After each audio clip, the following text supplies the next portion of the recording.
తీర్పు వెలువడించడం జరిగింది. ఈ యొక్క కేసులో మొత్తం 7 నిందితులపైన కేసు విచారణ జరిగింది. ఈ కేసులో 219 మంది సాక్షులను విచారించిన తర్వాత ఈరోజు తీర్పు చెప్పడం జరిగింది.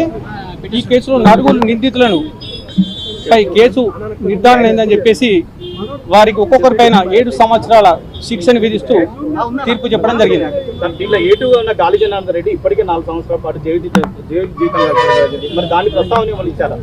ఆయన చెప్పడం జరిగింది, నాకు ఆల్రెడీ మోర్ దాన్ 3.5 years నేను జైల్లో ఉన్నాను అని చెప్తే 7 సంవత్సరాల జైలు శిక్ష విధించడం జరిగింది. ఆ మిగతా జైలు శిక్షను ఒకవేళ హైకోర్టులో అప్పీల్ చేసుకున్న తర్వాత కూడా కన్ఫర్మ్ అయితే ఆ మిగతా జైలు శిక్షను అనుభవించే అవకాశం ఉంది.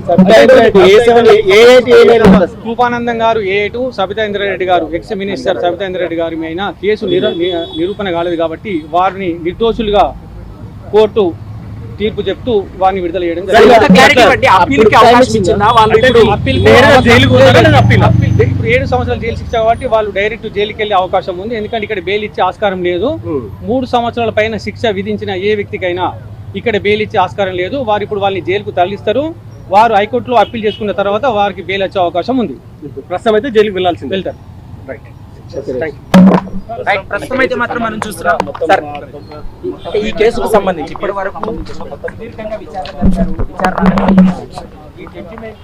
ఎలాంటి అంశాలు ఎందుకంటే ఈ 7 ఏళ్ల పాటు శిక్ష ఖరారైనటువంటి అంశానికి సంబంధించి సిబిఐ దగ్గర ఆధారాలు ఇప్పుడు ఈ కేసులో 2012లో ఛార్జ్షీట్ వేయడం జరిగిందండి. 2012లో అంటే CC 1/12 2012లో ఛార్జ్షీట్ వేసిన తర్వాత 2022లో విచారణ మొదలైంది. 2024 నవంబర్లో విచారణ పూర్తయింది. అంటే దాదాపు 2 సంవత్సరాల సుదీర్ఘ విచారణ 219 మంది సాక్షులను విచారించిన తర్వాత వాళ్ళ యొక్క సాక్ష్యాధారాలను పరిశీలించిన తర్వాత ఈరోజు సిబిఐ ప్రధాన న్యాయస్థానం ఈ యొక్క తీర్పును వెలువడించడం జరిగింది. A1 A2 కాకుండా మిగిలినటువంటి వారికి శిక్ష ఎట్లా ఉంది?